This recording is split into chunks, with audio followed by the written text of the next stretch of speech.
Hello, welcome to the Imaginary Gallery. TJ here once again, and today we're going to discuss a personal account of how it can look or be when your narcissistic personality disordered person or other cluster B traded person has their mask slip off. I haven't talked really in depth yet about my own personal experience, which one was over a decade long, dealing with such a person, and my different naive steps in between from the beginning to the end, and then now my full awareness, but that's a different video for a different time. So we'll just start the story with, there was this guy that I'd been admiring for the longest time in these nightclubs I used to go to when I was on my own, which I lived on my own for the longest time, liked it, loved it, enjoyed the fact there's nobody there telling me to turn that music off, and nobody there to say do this and do that, and no one there to control anything. I was in heaven on my own in like 3 different apartments, midtown to downtown, and but I did see this person. Well, I used to flirt with this person, and he always would say he had a partner, but he was never with the partner. So I figured he's probably just saying that to look like he's going to be hard to get or something. But I still tried. I still chased and flirted and did whatever people do in this situation. So anyway, at least a year went by, and one particular night, this guy came up and said, "I'm coming home with you tonight. I broke up with my partner." I thought, I was like overjoyed, thinking, "You did? Oh my goodness! All this time I've been chasing you and so it was like great. I was a younger kid, so the guy came home with me, and we spent the night there, and exchanged phone numbers and so on. And I thought, wow, I met a new friend. Great, yeah. And then the person would call and so on, and we started hanging out more. And he was complaining about how he still lived with his partner, but they were broken up, and it was awkward because they worked together too. And I thought, well, that's way too much. You live together and you were, oh, that's too much.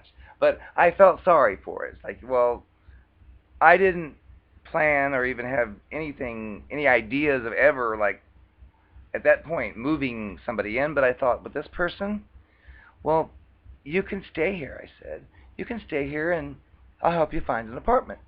And he agreed, and so he did. So we went over to his old apartment, got his old crap, brought it over to mine, and I thought I was being a good person, empathetic person with a full range of emotions, helping somebody out, because I could understand I wouldn't want to be living with my ex-partner in my same apartment.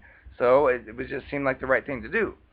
So anyway, this person moves in, and I start to notice after each few days, wow, this is kind of nice. And then rent comes due, and what happens? I'm given some cash.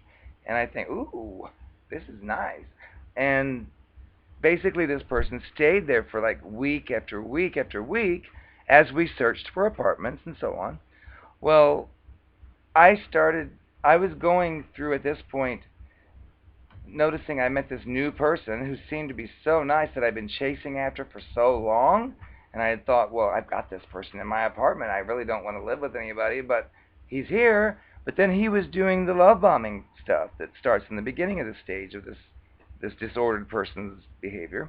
And he was giving money and making dinners when I came home. It was ready, and it was just like, I never even thought of doing this, and I guess I should have. And I started liking it, thinking, this is great.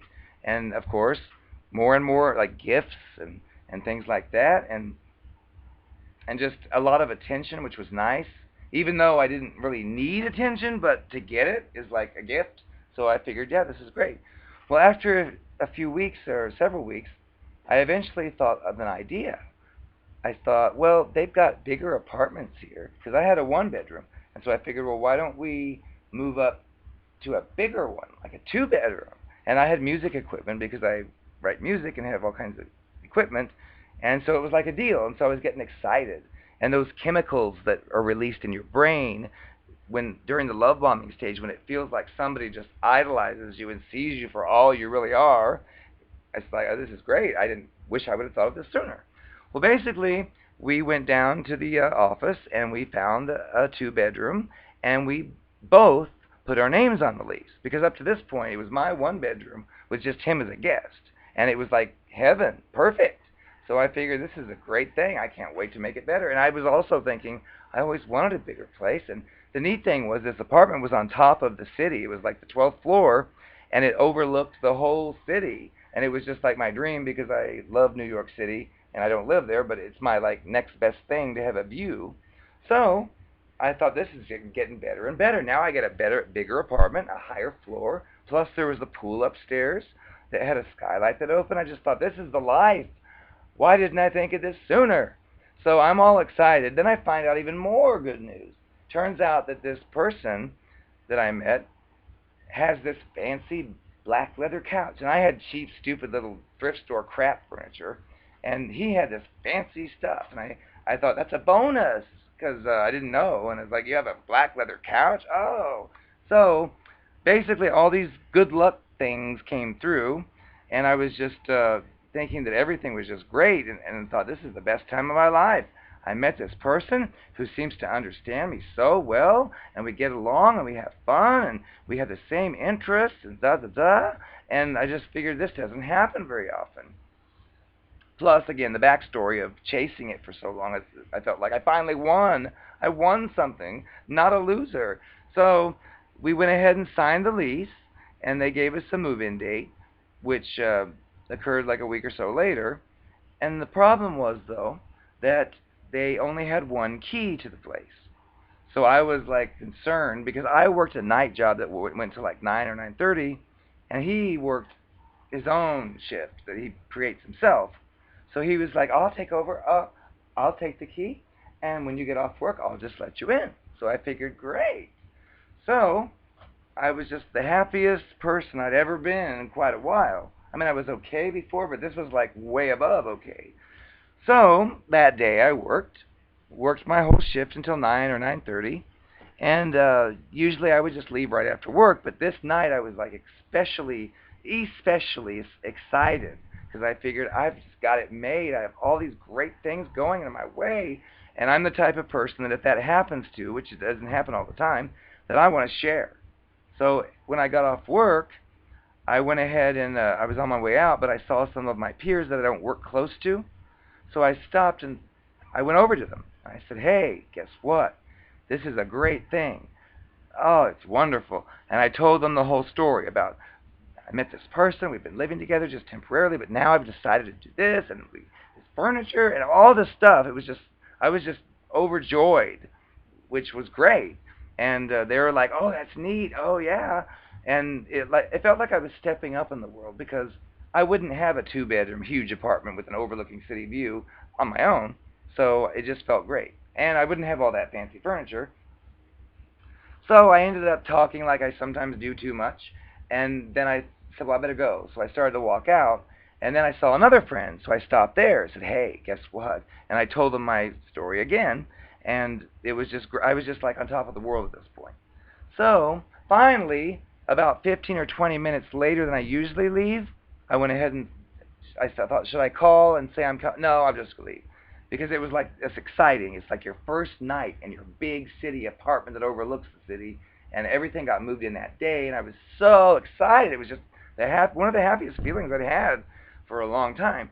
So I ended up driving, and I had a nice parking space that was in an enclosed garage. You open with a key or a code, and I was like glowing, thinking, I can't wait. This is my first night, and maybe he brought champagne and celebration. Oh, whatever.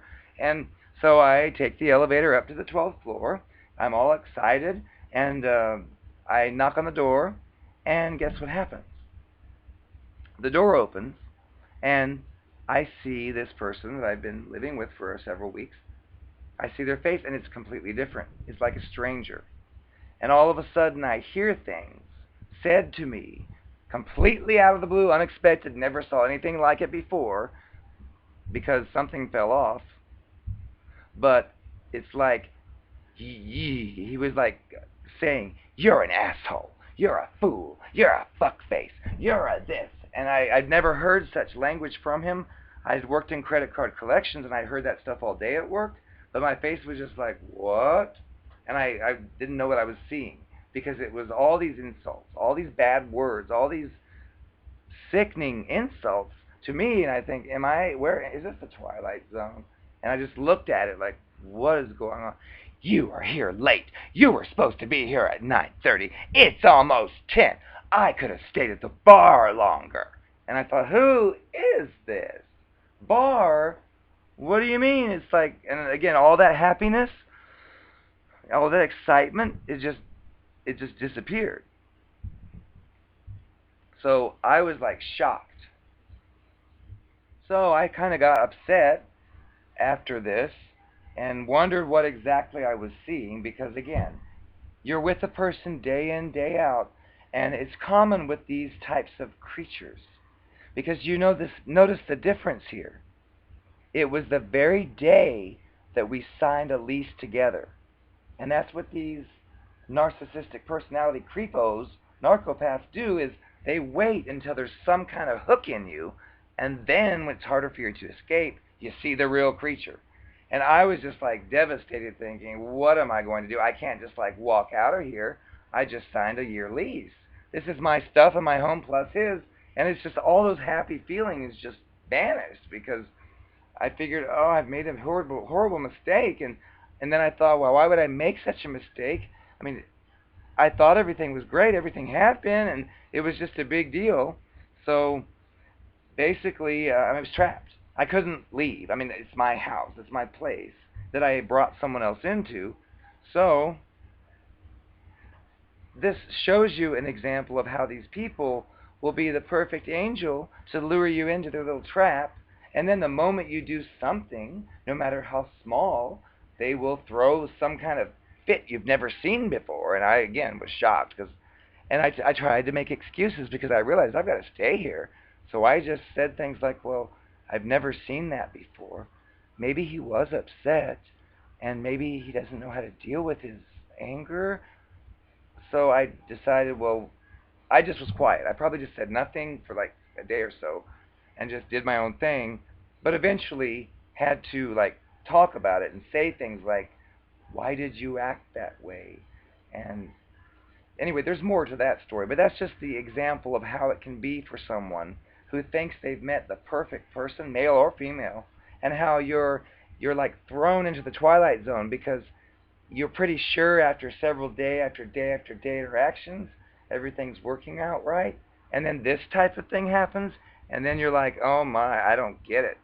So, more to come, but have a great evening.